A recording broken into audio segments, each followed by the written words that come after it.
César Montúfar concluyó este miércoles 10 de marzo una estoica caminata de 500 kilómetros entre Guayaquil y Quito para rendir cuentas en cada poblado de su gestión y aceptar pedidos y opiniones en todos ellos. Saludos, extraordinario gesto. Comenzamos 60, yo aclaré que solo podía estar en el arranque porque tenía compromiso en el extranjero y terminan menos de 20. Podrían haber terminado 2. Terminó él, concluyó su marcha. Extraordinario. Pienso que gestos tan monumentales merecen vehículos más eficientes.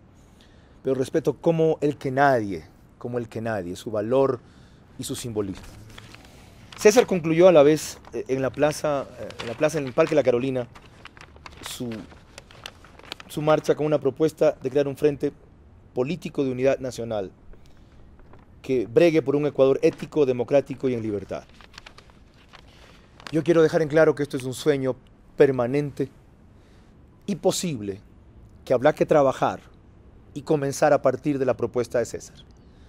Felizmente, César identifica que aquí no pueden estar fuerzas que en el pasado fueron antidemocráticas, que fracasaron en el poder y que también asolaron la nación.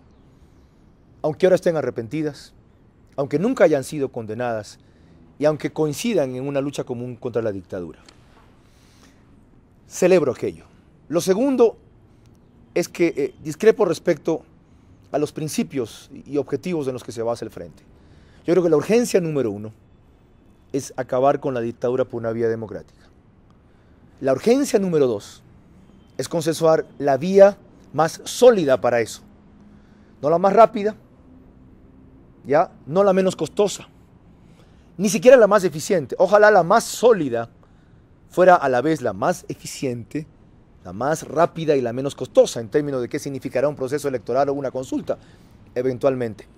Por ejemplo, creo que debemos convenir en que ese frente proclame que ante futuras disyuntivas haya una posición única de los opositores.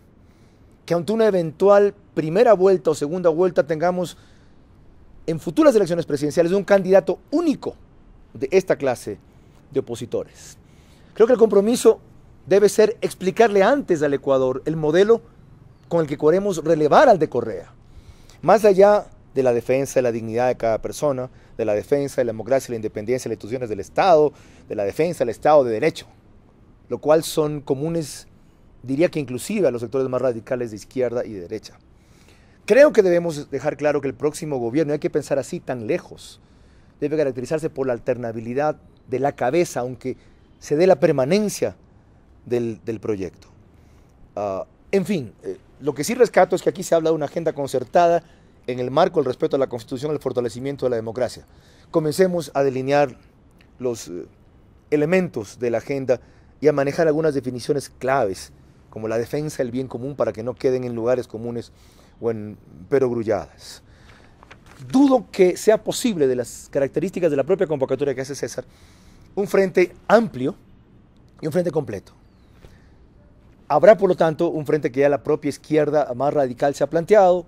Los indígenas están con el MPD, Alberto Acosta seguramente con ellos y con Lourdes Tibán, lo cual es muy respetable, y no faltará algún momento en que otro sector del populismo y la derecha quieran hacer uno distinto.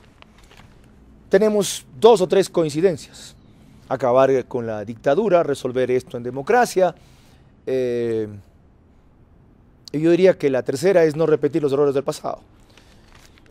Puede establecerse una coordinadora de los 3 frentes para algunas acciones mínimas, puntuales, que pongan a prueba nuestra sinceridad respecto a este tema. Por ejemplo, propongo un primer punto concreto: hacer 5 acciones frente al ya constituido quinto poder, la función de control social y etcétera, que nombrará comisiones que luego nombren a los organismos fiscalizadores del Estado. Primero, que exijamos unánimemente y nos movilicemos unánimemente para que este proceso se anule y se repita. Segundo, que si no se anula y se repite, le exijamos a la gente decente, capaz e independiente de este país que no acepte formar las comisiones ni ser seleccionado o postulado por alguna dignidad como procurador o fiscal después. Que le exijamos al Consejo, a este quinto poder, si aún así los posesionan y actúan, que rindan un examen público de competencia y de criterio, ojo, no de conocimientos y de méritos, en televisión nacional, en vivo, con un panel no examinador, con un panel escrutador de sus criterios y conceptos, ¿ya? Dirigido por una periodista independiente, fuera de toda duda y extraordinaria trayectoria. Por ejemplo, como Patricia Estupiñán de Burbano. Cuarto, que si se niegan a concurrir a esa instancia de veeduría pública, participación ciudadana, democracia directa, análisis interactivo, más allá de este chequeo fraudulento que ya han hecho estos del Consejo Nacional Electoral, salvo Carlos Cortés, enmascarados en la cara candorosa, pero en la actitud totalmente maliciosa. ¿De cómo se llama el sociólogo? ¿Cómo se llama? Simón, ¿cómo es tu nombre, Simón? De verdad me olvidé. Omar Simón, de él, en donde llegan al extremo de aprobar a un participante que confiesa que él mismo firmó distintos certificados. Dicen, no podemos ponernos a comprobar esto. ¿Para qué carajo están entonces? ¿Para qué carajo están?